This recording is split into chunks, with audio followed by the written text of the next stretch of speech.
আমি এসেছিলাম একটা প্রতিজ্ঞা নিয়ে। আমার বাবা দেশ স্বাধীন করেছেন, বাংলাদেশকে স্বল্পোন্নত দেশে উন্নীত করেছে।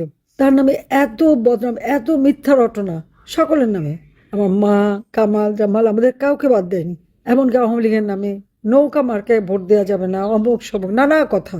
আমি সবগুলি জবাব দেব এবং বাংলাদেশকে উন্নত করে দেখাবো যে বাংলাদেশ বটমলেস বাস্কেট হয় নাই, বাংলাদেশ উন্নত দেশ হতে পারে। সেই প্রতিজ্ঞা নিয়ে আমার যাত্রা শুরু।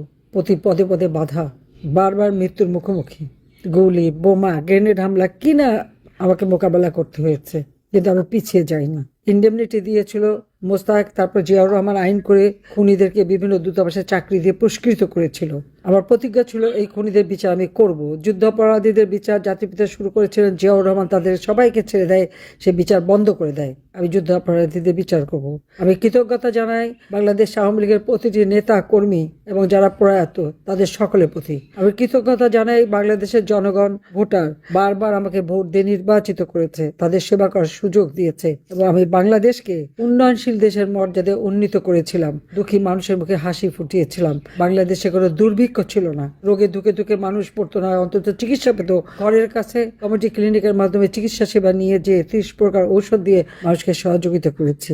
আমার সময় কখনো টিকার অভাব হয় নাই, এভাবে অগণিত শিশু মারা যায়নি।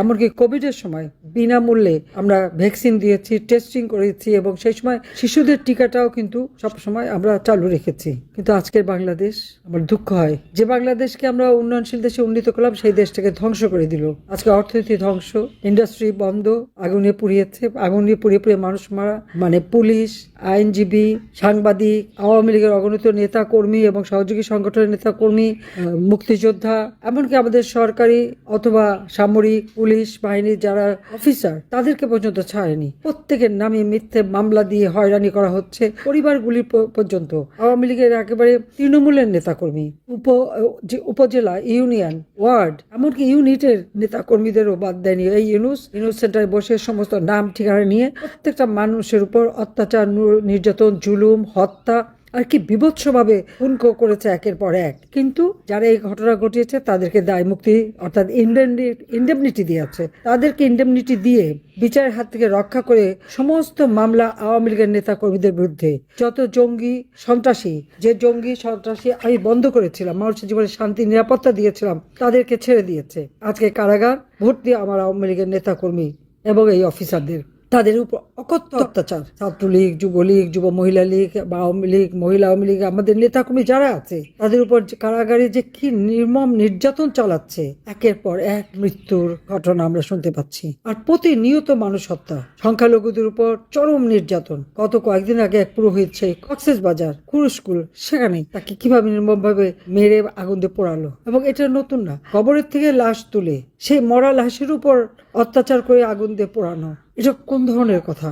এইরকম বিভৎসতা আজকে বাংলাদেশে। তাছাড়া যে নোংরা ভাষা ব্যবহার, এরকম নোংরা ভাষা আমরা কখনো শুনিনি যে কোনো ভদ্রলোকের মুখ থেকে বেরোতে পারে। এভাবে সমাজটাকে ধ্বংস, অর্থনীতি ধ্বংস, দেশকে ধ্বংস। বিশ্ব বাটপার ইউনুস ক্ষমতার লোভে দেশটা যেমন বিক্রি করেছে, দেশটাকে ধ্বংস করে দিয়ে গেছে।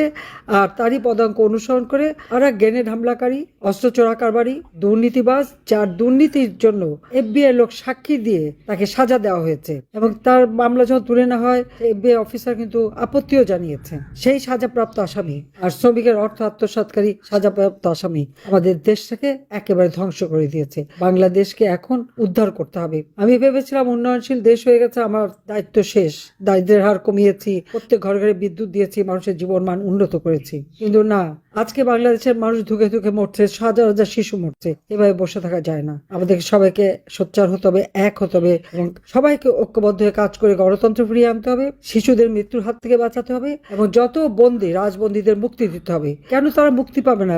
মিথ্যা মামলা দিয়ে হয়রানি করা হচ্ছে। কাজে আজকে সারা বিশ্বে সোচ্চার করতে হবে যে রাজবন্দীদের মুক্তি চাই। তার জন্য দরকার হলে আন্দোলনের কর্মসূচি দিতে হবে। দেশকে আবার গড়ে তুলতে হবে। এই হায়নাদের হাত থেকে বাংলাদেশকে রক্ষা করে বাংলাদেশের মানুষের জীবনের শান্তি, নিরাপত্তা এটা আমাদের নিশ্চিত করতে হবে এবং ইনশাল্লাহ আমি আছি আপনাদের পাশে, দেশের মানুষের পাশে আছি। আমি শুধু এইটুকুই বলতে পারি, কারণ হারাবার তো কিছু নেই। 32 নম্বর স্মৃতি সেটা ধ্বংস করে দিয়েছে, আর আমাদের কোনো কিছুই নাই, সব লুটপাট। কাজে আমার আওয়ামী লীগ নেতা কর্মীরা যেখানে সব হারিয়েছে সেখানে আমাদের এর জন্য কোনো দুঃখ নেই। আর যেহেতু কিছু হারাবার নাই, পাওয়ারও নেই, শুধু দেশের মানুষের ভাগ্য আবার পরিবর্তন করবো ইনশাল্লাহ। আজকের দিন আমি সেই প্রতিজ্ঞায় নিচ্ছি যে জাতির পিতার আদর্শ বাস্তবায়ন করে এই বাংলাদেশকে 2041 সালের মধ্যে স্মার্ট বাংলাদেশ হিসেবে ইনশাল্লাহ গড়ে তুলবো। সবাইকে ধন্যবাদ জানাচ্ছি, আপনারা ভালো থাকেন এবং আমি প্রবাসীদের ধন্যবাদ জানাই যে এই দুঃসময় আপনারা আমাদের মানুষের পাশে দাঁড়িয়েছেন। তারপরে প্রবাসী হিসেবেও আপনাদের বিরুদ্ধে মামলা মোকদ্দমা সেটাও চলছে, কোনো নিয়ম টিয়ম নাই বাংলাদেশে, আইনের শাসন নাই। মানে হাইকোর্টে যদি অস্ত্র দিয়ে যদি চিফ জাস্টিসকে বের করে দেওয়া হয়, 29 জন জজকে যদি পদত্যাগ করানো হয় আর যা হুকুম দেবে তাই হবে, সেটাই হচ্ছে রায়, এটা বোধহয় বিদেশিরা চিন্তাই করতে পারে না, প্রবাসী তারা কেউই ভাবতে পারে, কোনো দেশ ভাবতে পারে এটা একটা মানে বিচার বিভাগের এইরকম অধঃপতন, এটা বোধহয় কারো ধারণার বাইরে। কিন্তু এই জায়গা থেকে আবার আইনের শাসন প্রতিষ্ঠা করতে হবে, দেশের মানুষের ভাগ্য করতে হবে, এটাই আমাদের প্রতিজ্ঞা। আজকের দিনে আমি এটাই প্রতিজ্ঞা নিচ্ছি যে এই বাংলাদেশকে হায়নাদের হাত থেকে মুক্ত করে দেশের মানুষের জীবনের শান্তি, নিরাপত্তা, অর্থনৈতিক সমৃদ্ধি আমরা ফিরিয়ে আনবো ইনশাল্লাহ। সবাইকে ধন্যবাদ। জয় বাংলা, জয় বঙ্গবন্ধু, বাংলাদেশ খোদা হাফেজ।